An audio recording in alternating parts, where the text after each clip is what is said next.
Hello, everyone, and welcome back to another Survivor Talks with Mike. We just finished our coverage of Season 1 of Survivor, Borneo, so now it's time to go back and do a full review of the season. For the purposes of this review, I will be breaking it down into 5 portions. First, we'll cover the pre-merge and the post-merge sections of the season, then the production, followed by the twist or new gameplay elements added this season, and lastly, the cast. After giving a score for each of these elements, we'll tally the score and come up with an overall review. Starting with the pre-merge. In this segment, we'll be using my episode reviews from the episodes up to the point of the merge. We'll also be talking about how the pre-merge affected the later game, and if the time was spent in the pre-merge focusing on the right players. Since Borneo was the very first season of Survivor, a lot of the earlier episodes are spent finding its place. It seems they didn't fully know what the show was going to be yet. They also didn't have much of a budget, so there is often a lack of coverage for what all happens on the island. On the other hand, however, we do get to really understand the tribes and their respective members, as the story is mostly told to us through confessionals. The pre-merge sets up a lot of the important dynamics for the post-merge and introduces the main Toggy alliance that will go on to dominate the game. The season has a very strong opening before waffling about trying to find itself and finally getting it figured out just before the merge.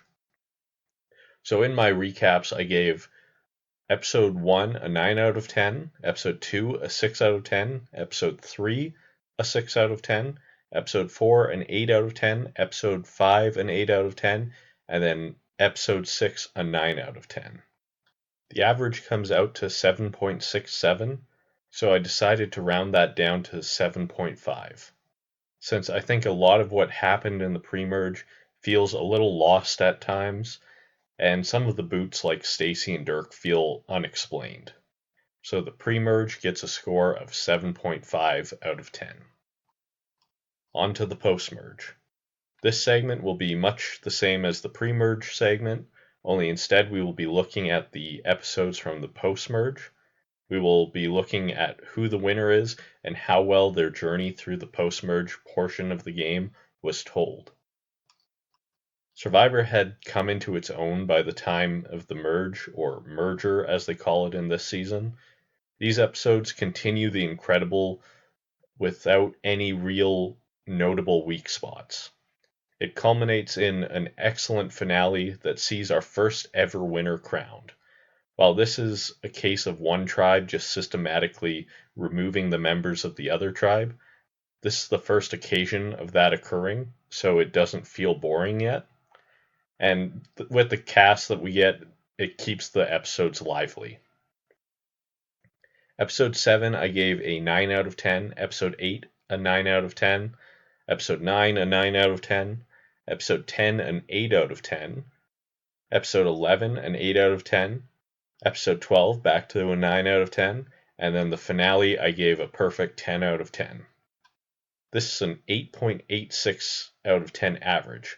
For the sake of scoring, I will round that up to a 9 out of 10. So the post-merge gets a score of 9 out of 10. Now on to the production. The production segment is where I will talk about the filmmaking portions of the season and the quality of the show that is put in front of us. This will handle editing, locations, and shot composition. This will likely be the weakest point for this season, as it's the first one and they didn't have the budget in order to have all the proper coverage. They didn't really do anything too interesting with the editing until about halfway through the season. Jeff also isn't that comfortable yet as host, which it makes some scenes with him feel very awkward. I do like the location though, but I wouldn't say it was necessarily showcased all that well. Some highlights in production for me would include some of the editing they do with Joel and the women talking about how condescending he is. I like the shots they got of Richard fishing, though they did end up reusing the same ones a couple times.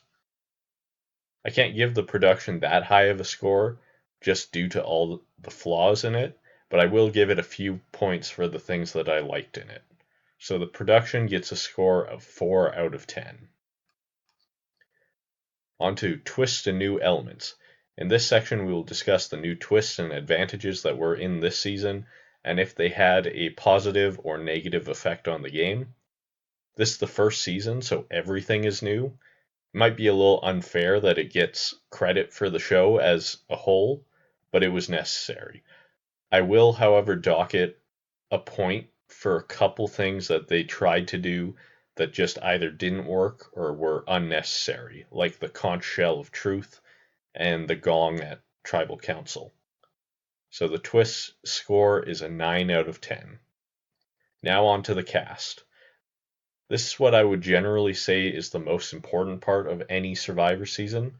I break down the cast into 5 categories: great, good, okay, dud, and get them off my screen. Get them off my screen is reserved for players who offended me as a viewer, and in general, I just don't want to watch them.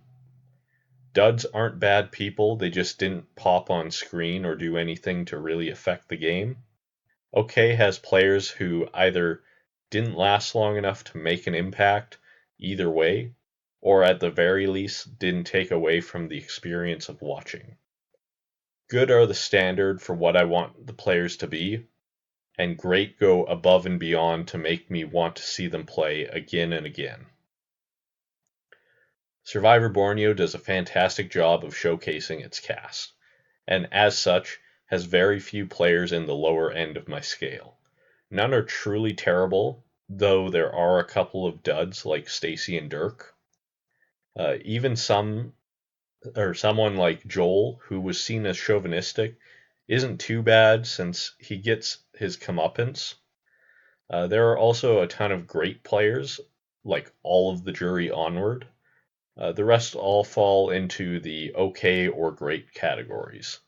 So the cast, I give a score of 9 out of 10. Overall, this is where I will now compile my thoughts on the season as a whole. This season suffers a bit just due to being the first season, and they didn't know what they were doing yet. The strategy of this season is simple but effective as an introduction. The production holds the season back in a lot of ways, but the cast excels in its place. From episode 6 onward, this season is truly tremendous. And that's why it ends up with an overall rating of 7.7 out of 10. That's all for this episode. Thank you for watching. Please hit like and subscribe as it really helps the channel, and keep coming back.